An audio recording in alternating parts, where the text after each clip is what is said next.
Hello, good morning students. तो आज की इस वीडियो में अपन करने जा रहे हैं कक्षा 8वीं के विषय हिंदी। और जिस पुस्तक का नाम है अपना बसंत भाग 3, जिसमें पाठ नंबर 10 है कामचोर। ये कामचोर एक कहानी है। तो इसके जो लेखक हैं वो हैं इस्मत चुगताई। इस्मत चुगताई। और इन्होंने क्या संदेश दिया इस पाठ में कि हमें अपने सारे काम खुद करने चाहिए, खुद करने का प्रयास करना चाहिए हमारे को।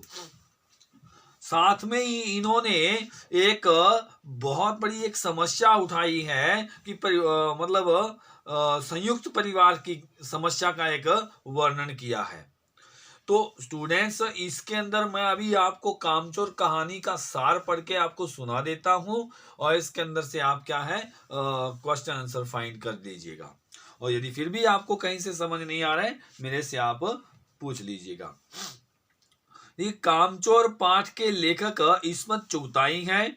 इसमें उन्होंने एक परिवार की समस्या का वर्णन किया है। इस कहानी में उद्यम मचाने वाले बच्चों से होने वाली परेशानियों की रोचक प्रस्तुति की गई है।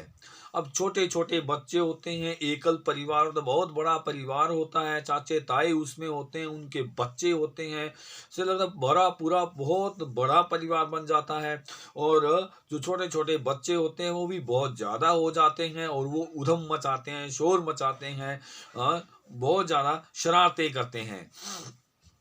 यह कहानी एक सुव्यवस्थित परिवार की मांग करती है। कहानी में दिखाया गया है कि माता पिता स्वयं ही पहले घर में नौकर रखते हैं।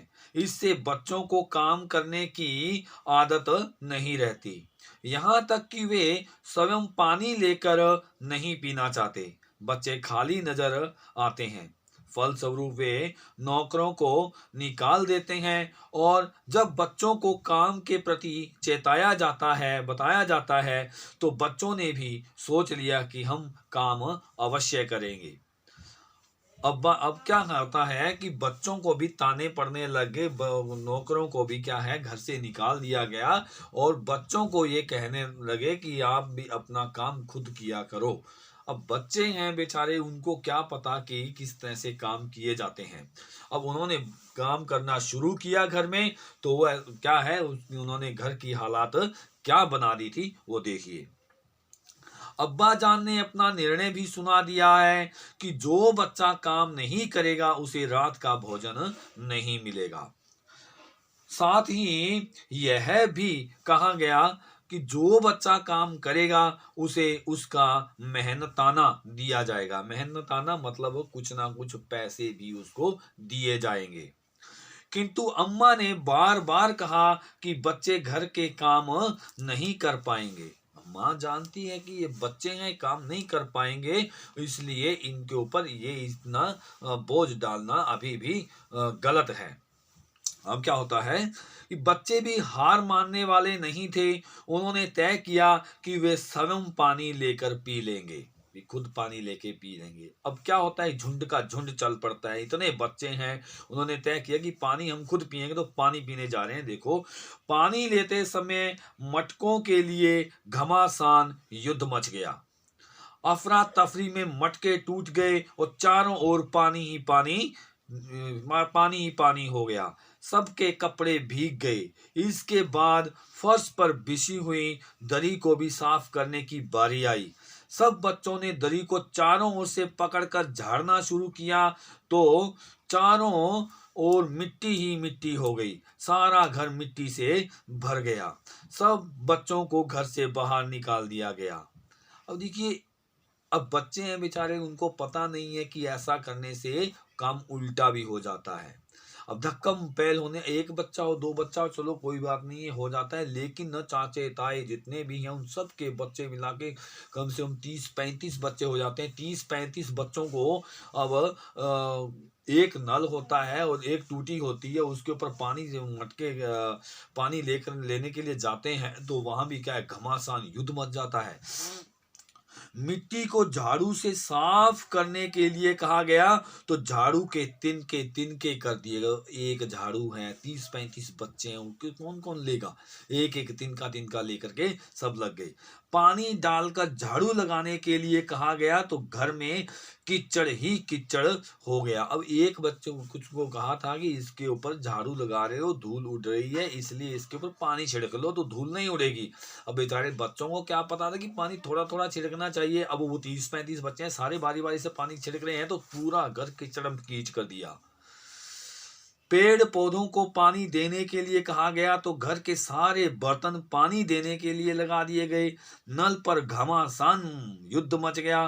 कुछ बच्चे तो कीचड़ से लथपथ हो गए। बच्चों को नहलाने के लिए पड़ोसियों के नौकरों की भी सहायता लेनी पड़ी थी। बच्चों ने कहा कि हम मुर्गियों को की देखभाल करेंगे। बच्चे हाथों में बांस एवं छड़ियां लेकर मुर्गियों के पीछे भागने लगे। मुर्गियां डरकर इधर उधर भागने लगी। मुर्गियों ने प्यालों में रखी खीर को बिगाड़ दिया। एक बड़ा सा मुर्गा अम्मा के खुले हुए पानदान पर कूद पड़ा। उसके पंजे कत्थे चूने से सन गए, जिससे नानी अम्मा का सफेद दुपट्टा खराब हो गया। एक मुर्गी डरकर ऐसी भागी कि दाल की पतीली पर ही गिर गई। वहां से भागकर मोरी में जा गिरी। वहां से कीचड़ उछलकर मौसी के मुंह पर गिर गया, जो हाथ मुंह धो रही थी। मतलब एक मुर्गियों को भी उन्होंने क्या है छेड़ दिया। अब मुर्गियों को दड़बे में, दड़बा क्या होता है? एक छोटा सा मुर्गियों का रहने का घर होता है, उसे दड़बा बोला जाता है। उसमें डालने के लिए वो 30-35 बच्चे और घर में 5-7 मुर्गियां। ओ बेचारी मुर्गियों का भी जीना दूभर हो गया। बच्चों ने सोचा कि क्यों न भूखी भेड़ों को दाना खिलाया जाए। अब भेड़ें भी हैं, भेड़ों को भी उन्होंने खदेड़ दिया। दिन भर की भूखी भेड़ें दाने का सूप देखकर ऐसी भागी कि बच्चों के संभालने पर वह न संभल सकी। भेड़ों ने ऐसा उद्यम मचाया कि बानी दीदी का दुपट्टा खराब हो गया। सोई हुई हज्जन माँ को भी रौंद डाला। फिर भेड़ें सब्जी वाली की सब्जियों पर टूट पड़ी और उसकी सारी सब्जियां सफा चट कर गई। सब्जी बेचने वाली रो धोकर रह गई। अब शाम होने वाली थी। बच्चों को अपने भोजन की चिंता हुई। उन्होंने सोचा क्यों न भैंस का दूध दूह लिया जाए, किंतु भैंस को काबू में करना तो उसे आता ही नहीं था। उन्होंने सोचा कि क्यों न भैंस के अगले पिछले पैरों को बांध कर दूध दूह लिया जाए। इसलिए उन्होंने झूले की रस्सी उतारी और भैंस के पिछले पैर चाचा की चारपाई से बांध दिए। अब चाचा जी आराम से सो रहे थे, उनको क्या पता कि बच्चे दूध दूह रहे हैं। और वो जो पिछले वाले पैर हैं वो बांध दिए चाचा की चारपाई से। और आगे क्या है? और अगले पैर कसकर बांधने लगे तो भैंस चौकन्नी हो गई तथा भागने लगी। चाचा जी चारपाई पर सोए हुए थे। पहले उन्होंने सोचा कि सपना आ रहा है कोई, फिर वे समझ गए कि यह तो बच्चों की शरारत है कोई ना कोई। उन्होंने चारपाई की दोनों पट्टियों को कसकर पकड़ लिया और कस लिया था। भैंस के पीछे पीछे चारपाई भागी जा रही थी। यह बड़ा ही हास्यास्पद नजारा था। अब चाचा जी चारपाई के ऊपर, भैंस आगे आगे भागी जा रही है, चाचा जी उसके पीछे ऐसे ऐसे दौड़े जा रहे हैं चारपाई के ऊपर। तभी बच्चों ने भैंस के बछड़े को भी खोल दिया तो भैंस रुक गई। बछड़ा तुरंत भैंस का दूध पीने लगा। बच्चे गिलास कटोरियों में दूध निकालने लगे, किंतु तब तक सारा दूध बछड़ा पी गया था। बच्चों के हाथ कुछ भी न लगा। सारा दिन घर में तूफान मचा रहा। ऐसा लग रहा था जैसे सारे घर के मुर्गियां, भेड़े, टूटे हुए तसले, बाल्टियां, लोटे, कटोरे सारे घर में बिखरे हुए थे। बच्चे भी इधर उधर बैठे हुए थे। बच्चों को घर से बाहर भेजा गया, मुर्गियों को बाग में भेजा गया ताकि घर को पुनः ठीक किया जा सके। इस पर अम्मा जी ने कहा कि यदि बच्चों से ऐसे काम करवाओगे तो मैं अपने मायके चली जाऊंगी। अब्बा को फिर से बच्चों को चेतावनी देनी पड़ी कि यदि किसी ने काम को हाथ लगाया तो उसको रात का भोजन नहीं मिलेगा। अब बेचारे बच्चे ना इधर के ना इधर के। पहले कहा गया कि कोई काम करेगा तो उसको ही भोजन मिलेगा। अब उन्होंने काम किया, काम बिगड़ गया। अब रात को फिर उनको फरमान सुना दिया गया, जो काम करेगा उसको भोजन नहीं मिलेगा। दोनों तरफ से काम।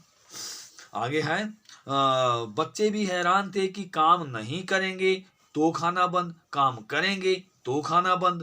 अंत में बच्चों ने पक्का इरादा कर लिया कि कुछ भी हो जाए वे किसी भी काम को हाथ नहीं लगाएंगे। तो स्टूडेंट्स, ये हमारा था कामचोर कहानी।